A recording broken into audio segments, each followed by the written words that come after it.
Israeli sources say major sticking points to agreeing a ceasefire with Hamas in Gaza have been overcome. But the Israeli Security Minister, Itamar Ben-Gvir, is threatening to resign if the cabinet approves the deal. Now, the aim of the deal is to end more than a year of fighting since the Hamas terror attacks of October the 7th, 2023. Tens of thousands of people have since been killed. An Israeli cabinet vote on the deal was delayed as the Prime Minister, Benjamin Netanyahu, accused Hamas of backtracking. Israel has carried out more airstrikes in Gaza, killing at least 81 Palestinians and wounding nearly 200. If the deal were to go ahead, Hamas would hand over 33 hostages in exchange for Israel freeing hundreds of Palestinian prisoners. Mixed feelings among Gazans, celebrations at the news of a ceasefire, mixed with doubt that it will happen, and tinged with sadness at everything that has been lost. Their trepidation is backed up by events since the announcement. Israeli airstrikes punctured the celebratory mood, taking more lives with them. The deal is supposed to come into force on Sunday. The uncertain days ahead are making some here nervous. We must remain cautious. We're afraid there could be an even worse bloodbath than before. The next few days could be even more difficult than the whole of the last year. We just hope the bloodshed stops. Others are noticing the positive impact the news has already had on their everyday lives. The price of this bunch of vegetables used to be 30 shekels, now it's 5. The ceasefire news has reduced the prices. This bottle of oil costs 10 shekels now. It was 30 before. We want cigarette prices to be cheaper too. And others are thinking about the future.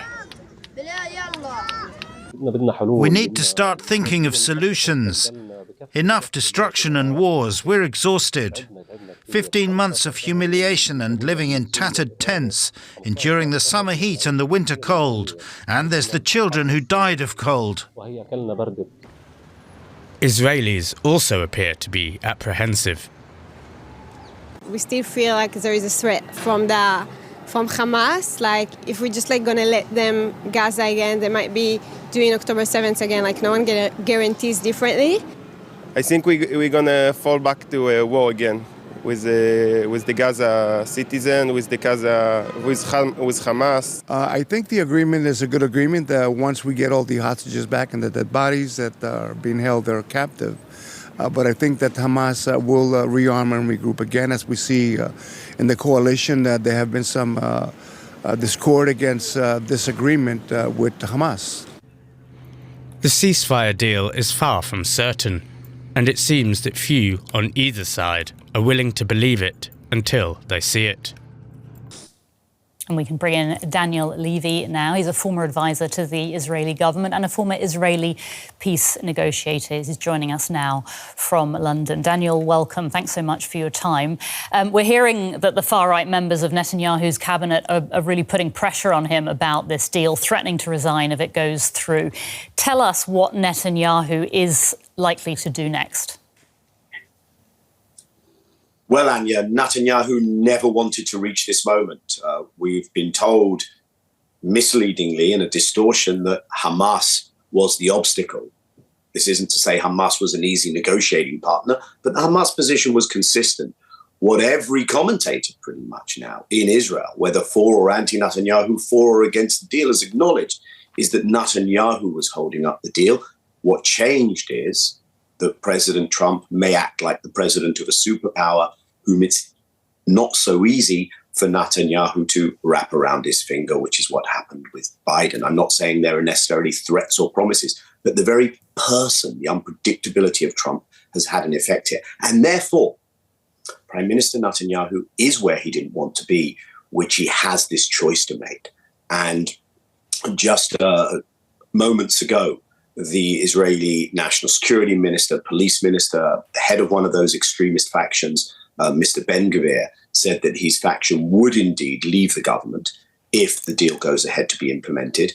the head of that other extremist faction is momentarily due to meet with Prime Minister Netanyahu, he may do the reverse and say he will stay in the government, but leave if the deal continues to be implemented past the 42 days if Israel doesn't return to war. What Ben-Gvir said is they may rejoin the government if Israel continues its mission of destroying Gaza, resettling Gaza.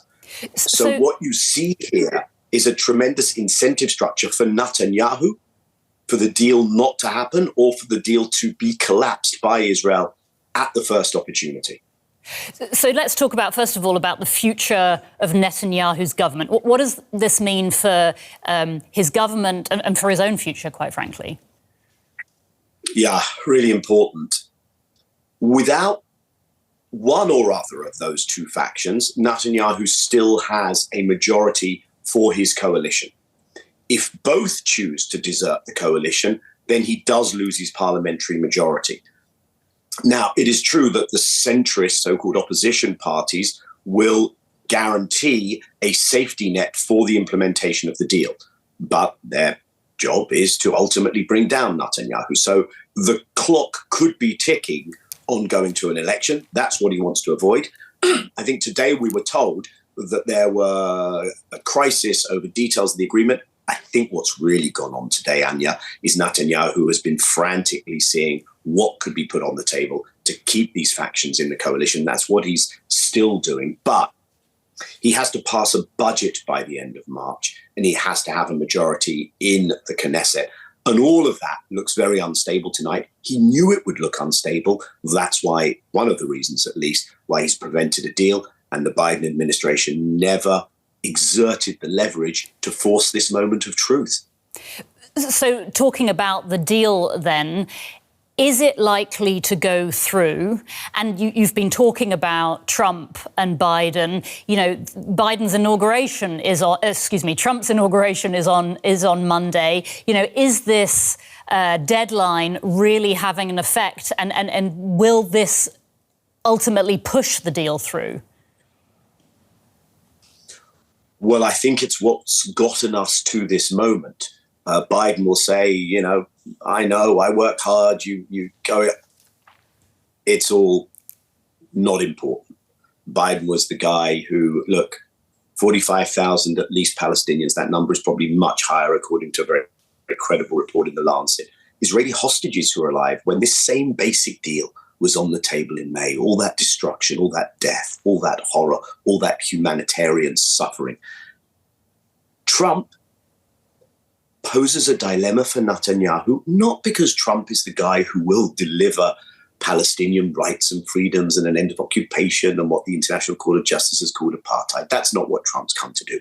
But Trump may well say, on this issue, my interest, the American interest, is we want those Americans out. We want the rest of the hostages out. And we want to see this particular war end, Mr. Netanyahu. And that is why Netanyahu is frantically trying to test what he can still hold together politically. That's the impact that has already been had. Hamas hasn't been defeated. There's not the total victory. Yes, there's been some degrading. But what you really need, of course, is to move from the military level to the political level. But Netanyahu, the Israeli current leadership, has no political vision. So that's the bind that they are stuck in. And that's why Netanyahu will hope that he can get through these next moments. If he has an opportunity to collapse the deal, I think it's clear he will. But if he feels he has to move forward, and I think that's the scenario we're in, okay, then he will move forward. But then what will be his first possibility? If he hasn't lost his government already, he's not going to elections already, what will be his first possibility to be able to blame the other side? And in that respect, Anya, this is a deal where many Palestinian prisoners will have to be released. Will Israel stick to that side of the bargain? What will happen if some of the hostages they anticipated to get out don't come out? What about the redeployment of the Israeli military, the ability for Palestinians to move back to northern Gaza, the entry of humanitarian assistance? I'm mentioning those four items. So you see what a bumpy road ahead this is, and that we're going to have to hold their feet to the fire if one wants to see just the first phase, let alone the rest. But Netanyahu also knows that once this dynamic is in motion, it won't be impossible. And if you ask me to bet, I'd say it's likely that it unravels. But it certainly could be more difficult when you see, through the Israeli perspective, hostages who are alive coming out. And then the pressure from the families is keep going because otherwise my friend, my relative, my family member won't come out. If your news channel, for instance, goes into Gaza and shows us what has actually been done there, if you have people on the ground finally, then this dynamic of we can't return to this could be a difficult dynamic to reverse. As I said, I think it will be sadly reversible, but that's the dynamic that Netanyahu has wanted to avoid. In conclusion, Daniel, if it does happen, you've made very clear that, a lot could happen before this peace deal is signed. But if it does happen, do you see this as the beginning of the end of the war in Gaza? And does it have the potential for a permanent peace? So, yes and no. First of all, this is not a peace deal. This is a deal for the release of hostages, the release of Palestinian prisoners, for the end of this particular form of conflict. That, with a lot of luck, has an outside chance of holding. This has nothing to do with all the issues that are unresolved, the permanent illegal occupation as declared by the International Court of Justice, the fact that Palestinians don't have a state, don't have their rights, don't have freedoms. Israelis will not have security if Palestinians are living under those conditions. All those issues are not even on the table or up for discussion at the moment. So let's be hopeful, but let's maintain a clear-eyed perspective of what we are and we are not talking about. Daniel Levy, British-Israeli analyst. Thank you so much, Daniel, for your insights. We appreciate it. Thank you, Anya. Gershon Baskin is an Israeli peace activist and author. He was closely involved in negotiations with Hamas over the release of the Israeli soldier Gilad Shalit back in 2011. And he joins us now from Jerusalem. Welcome to DW. Thanks so much for being with us. Itamar Ben-Gvir, Netanyahu's far-right Minister for National Security, is saying he will resign if this deal goes through. What do you think? Could that be the end of Netanyahu's government? What could that do to the deal? No, I think that Netanyahu still has a majority in the government to pull off this deal. Itamar Ben-Gvir leaving the government is a blessing for most of the country. It was amazing that he was even allowed to run for elections, being convicted as a supporter of terrorism in Israel. So I think that a deal that was made, which is not a great deal, has just become a little bit better for the people of Israel. But, I mean, Netanyahu's coalition is obviously fairly fragile, and there's been so much uncertainty about whether a deal would even be done. I mean, Israel accused Hamas of reneging on promises. Was it that, or was it down to Netanyahu and in internal Israeli politics? It was internal Israeli politics. It's usually Israeli internal politics. The deal that we have now was actually put on the table in the end of May by President Biden. It's taken until now for the deal to be done. And the main reason why the deal got done is because Donald Trump is entering the White House on January 20th. Trump said to Netanyahu, get this done. I don't want it on my desk when I become president. And that's why it was done, because there's nothing new that was agreed upon in the negotiations that took place over the last 2 weeks that wasn't on the table for months before. It was just that Netanyahu wasn't ready to accept the deal under President Biden, and he can't say no to President Trump. What is your feeling? Are you confident that this will happen, that it will be signed? Yeah, the deal will go through the Israeli government. It's been approved by Hamas. It will begin to be implemented on Sunday. The unfortunate reality is that it's not a great deal. In 42 days, 33 hostages will be returned. We don't know how many of them are alive. A large number of Palestinian prisoners will be freed. They have to enter into negotiations about a second 42-day period that's supposed to end the war and bring about an Israeli withdrawal from Gaza and the release of all the rest of the hostages and more Palestinian prisoners being freed. And then another period after that to begin reconstruction without ever having talked about the political reality that needs to develop in Gaza, of a Gaza Strip not run by Hamas anymore, because Gaza run by Hamas will never see a penny of international aid to engage in reconstruction. But Netanyahu never wanted to deal with the day after questions, and we are stuck as a result of that. On that note, I mean, there are fears that releasing Palestinian prisoners could help Hamas rebuild. I mean, what role do you see for Hamas in Gaza going forward? Because, I mean, Hamas has not officially been defeated, has it? Well, I think everyone's been defeated here. There's no one who won this war. We're all defeated. The people of Israel and the people of Palestine are all defeated. And if we don't own up to that, we're going to just keep doing this over and over again like we've been doing for 100 years. Hamas is decimated in Gaza. They cannot rebuild themselves. They don't have the arms. They don't have the ability to import. They don't have finances to do this anymore. And on the day after this war, Israel is not facing the Russian army. We have to get real here. October 7th happened because the Israeli army was not on the border. If there had been 15 tanks and 3 helicopters in the air, October 7th wouldn't have happened. We have destroyed Gaza. There are more than 2 million homeless people in Gaza. 80% of the buildings have been destroyed. And the people of Gaza blame Hamas. They're holding Hamas responsible. They don't want that leadership anymore. They want Hamas out. The problem is that we don't have an alternative yet. Palestinian President Mahmoud Abbas is 90 years old and in the 19th year of a 4-year term, and he enjoys zero legitimacy on the streets of Palestine. There needs to be a solution where Palestinians can govern themselves in a legitimate way, and the international community has to help that happen, including Israel, including the Arab neighbors, Jordan and Egypt, and the Saudis and the Emiratis and Bahrainis, and everyone else needs to get together and help to make decisions so that the Palestinians can govern themselves in Gaza and we can see stability and security there. If we could just come back to the details of the deal, you mentioned it earlier, it would involve Israeli hostages being exchanged for hundreds of Palestinian prisoners. Do we know anything about the Israeli hostages who could be released? I mean, as you said, we don't know whether they're dead or alive.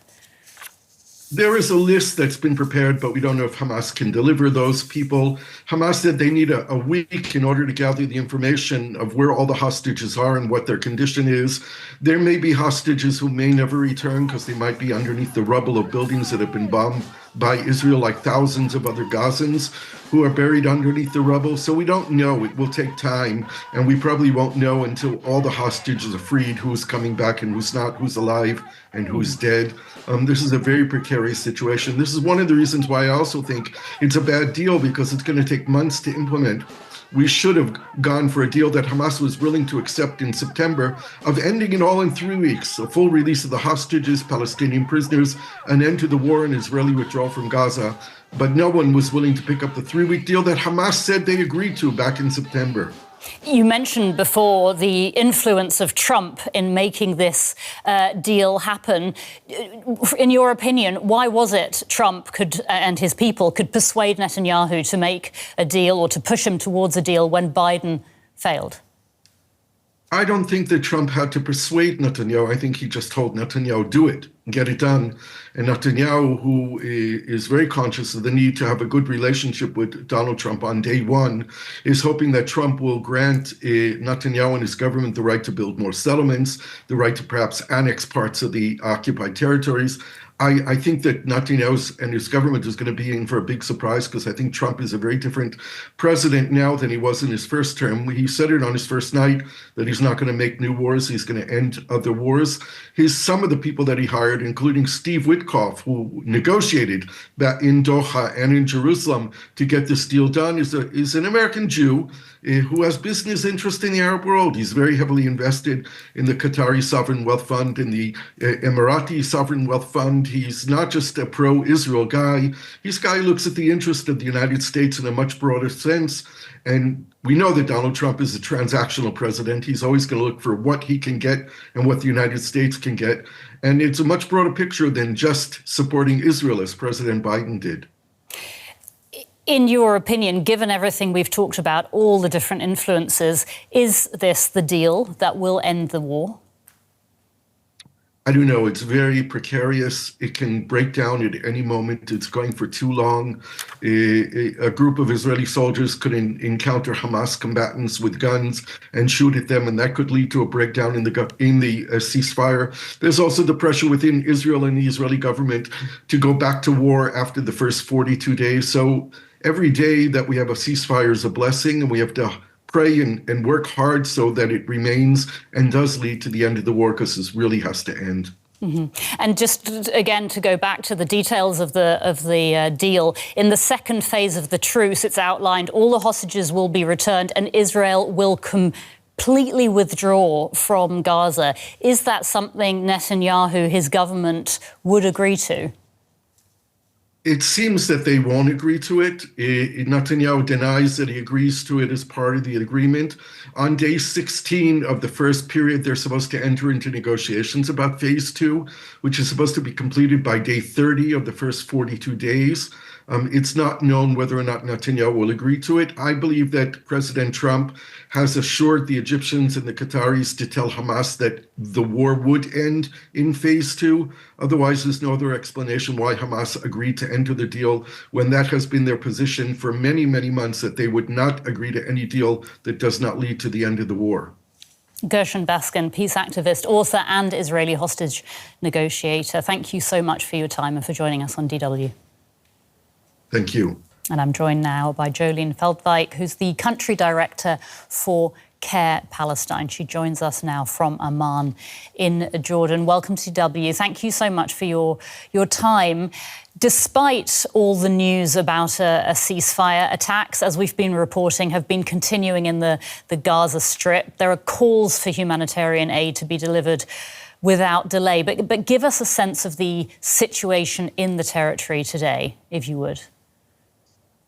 It is very bad at the moment. Even as we are speaking right now, my team is texting me saying that the airstrikes are hitting them very close. And they live in the middle of the humanitarian zone, which is meant to be a safe space for people to live and people to work to deliver aid.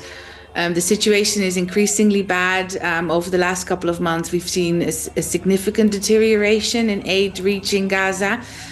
We are very anxious to see the ceasefire in place. And it's interesting because, of course, even as we were describing the ceasefire arrangements earlier in the segment, we talked about the hostages and the Palestinian prisoners to be released and how many operational details are still missing. And that is what we are finding as well. It's really being seen as a hostage deal, but we really need to plan for the operations to take place. We really need to bring in humanitarian aid. I spoke on this channel 2 weeks ago, speaking of the children that were dying in the mud because of the rains.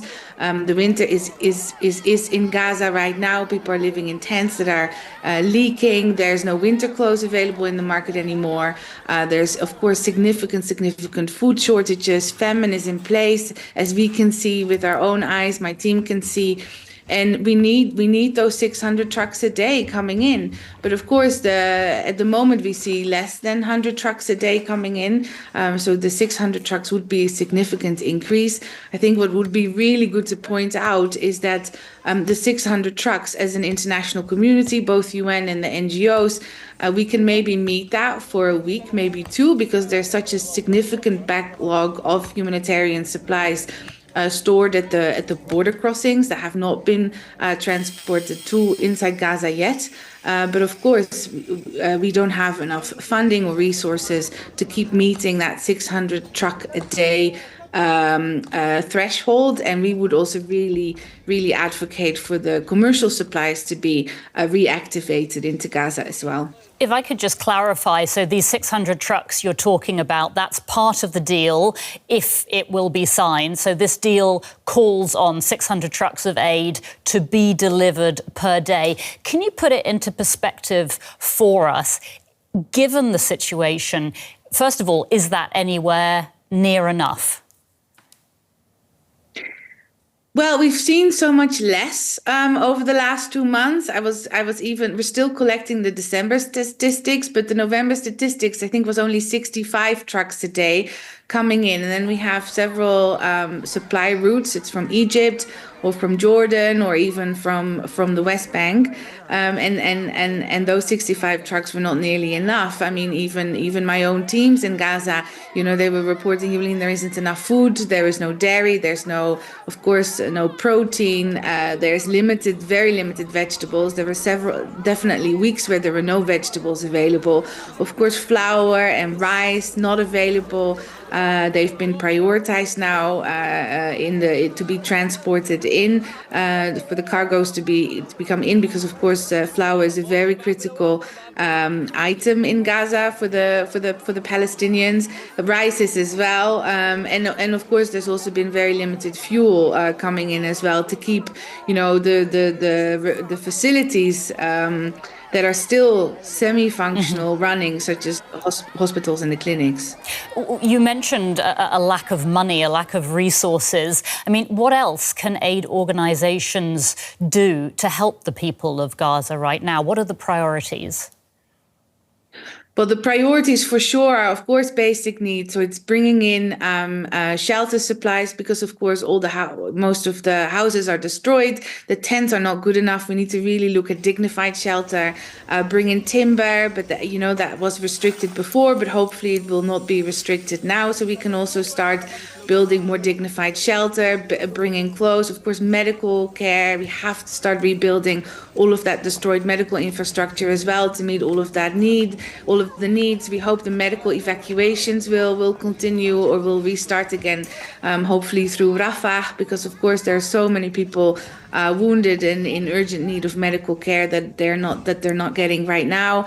I think for us as well, in order to be able to do that, if there is a ceasefire, our teams will want to go and see what's left of their houses, and they might want to go and check it out. But of course, there's many unexploded ordinances that our teams have to be very careful. Everyone in Gaza who wants to go and go to the north. So we need to also bring in sort of new team members to deliver the response, whilst our national staff who've been, working for almost 500 days non-stop, whilst in terrible need themselves, to give them a break. Jolien Veldwijk, Country Director for CARE Palestine. Jolien, thank you so much for your time and for giving us those insights. We do appreciate it. Thank you. Let's bring in DW's Konstantin Eggert, who's in Jerusalem. Konstantin, we've seen Itamar Ben-Gvir, Netanyahu's far-right Minister for National Security, saying he'll resign if this deal goes through. Can you give us a picture of what this means for the entire procedure at the moment? Well, it seems that the deal will still go through, and the potential resignation of Itamar Ben-Gvir and his party's departure from the government will not impede this. But it will decrease the majority that the current government commands in the Knesset, in the Israeli parliament. It will be something like 62 against 58 or something like that. So basically it will be a thinner majority. And I think a lot, and people here in Jerusalem say a lot depends on another right-wing figure, the Minister of Finance, Bezalel Smotrich, has his own party, also pretty hard right. He also criticized this agreement, but whether he will leave, that's a different matter. He's been meeting with Mr. Netanyahu, the Prime Minister Netanyahu, in the last few hours, so we shall see it probably tomorrow. We shall see what will this story mean for the future of the Israeli coalition and for the future of the deal. Okay, we're guessing Prime Minister Netanyahu's looking like he's willing to risk the stake of his government for this deal, it appears. Yes, he does, because first and foremost of all, as I said, it seems like he will maintain a certain majority in the Knesset. Secondly, the opposition said that it will support the government on the hostage deal. So he has this kind of backing from the opposition, and this goes basically against the background of the public opinion, which is in its majority for the deal, and this is something that Mr. Netanyahu cannot ignore. Right. I'm just wondering how people, as you mentioned, that there is public feeling for the deal, but in light of what's been happening with, Ben-Gvir and other members threatening or saying they don't want the deal, does this affect how the public is feeling? Well, yes. I mean, the Israeli Democracy Institute measured the public opinion, and what we have, give or take, 68% for the deal, and it's kind of different shades of public opinion. Generally, it's the people who say the deal should be implemented as a whole, or at least the first stage with the release, the first stage of release of hostages should also be implemented. Then we'll see. That's the attitude. So it is the minority that is totally against the deal. And frankly speaking, you know, when I was walking to the bureau here, I saw people in the square, not far from the bureau, already celebrating the deal. I'm not saying I mean, it's just one thing that I saw, but just if you look at the pervasiveness of this feeling that hostages should be set free, there needs to be some kind of a decision to that. I think it's very clear the will of the majority here. Okay. DW's Konstantin Eggert reporting from Jerusalem. We appreciate your work. Thank you. Thank you. Let's speak to Ahmed Fouad Alkhatib, who's a Gaza analyst and resident senior fellow at the Atlantic Council Snowcroft Middle East Security Initiative in Washington. Good to have you with us. In light of everything that's happening, do you think this deal will go through? Thanks so much for having me. On the one hand, I very much so think at least the first two phases of the deal will proceed. I think there's way too much political capital in the United States and by the incoming Trump administration that's tied into this deal happening to stabilize the Gaza Strip, to ensure that the Middle East is stable enough so that Mr. Trump can pursue some of his other regional priorities, as well as focus domestically and not be distracted by what's happening in Gaza. On the other hand, there are immense obstacles to seeing this all the way through to phase 3, which in my view remains the most unlikely phase of this, simply because I don't see a scenario in which Gaza can be credibly reconstructed while Hamas is in control. This deal does nothing to address the fact that Hamas will have dominion over the Gaza Strip, that there has not been any meaningful movement on what a day after looks like. And unfortunately, there's been a systematic failure by the United States, by the Israelis, by the international community, and certainly the region to work over the past 15 months to really have contingency plans for this eventuality. But I do think, nevertheless, there's a high likelihood that we will see the first and second phases of this deal go through. Right, I was just going to ask you about that. It's about the balance of power, because if there's a ceasefire and a withdrawal of Israeli troops, are we seeing a return of Hamas, or is there a kind of buffer, some of external force coming in? How is this going to, what's this going to look like? Well, this goes back, unfortunately, to the point I raised. I mean, as of now, this deal leaves Hamas almost entirely intact. Hamas will be able to retake Gaza as quickly as the Taliban retook Afghanistan, even while U.S. troops were in the process of withdrawing.